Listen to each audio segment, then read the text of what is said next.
inutos ni Frankie mang igme. You can even ask him. I really need you to trust me on this. Okay, Bea. Then what?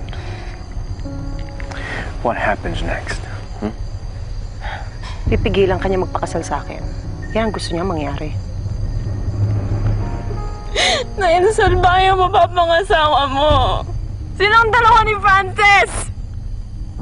Wala silang gagawing mabuti para sa atin. Kung ikakasal ka sa kanila,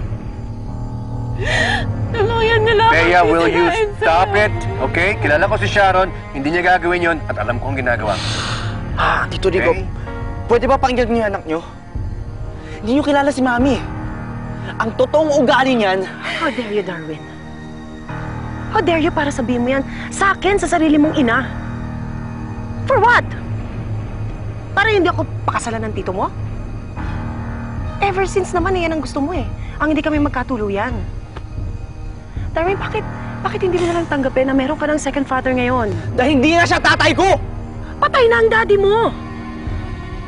Wala na sa hindi mo ba maiintindihan yon? At kahit anong gawin mo paninira sa akin sa titong mo, hindi mo maibabalik ang daddy mo sa'yo ngayon. Ang tito mo ngayon ang mahal ko. Ang gusto ko lang, Darwin, maging isang buong pamilya tayo. Yun lang. So just for once, please. Please let me be happy.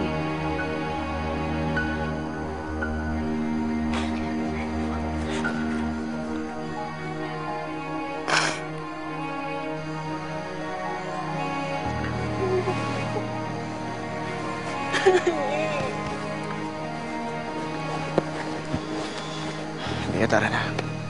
Wala ka na talaga maaasahan sa dalawang yan. Pwede ba, Darwin? Tumahimik ka na lang. Kailan mo kung natantanan ng nanay mo? Ha? Kailan? Daddy,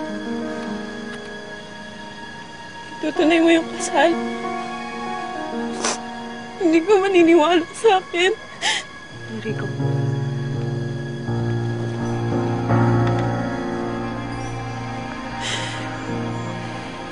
Bea, nakapag-desisyon ako.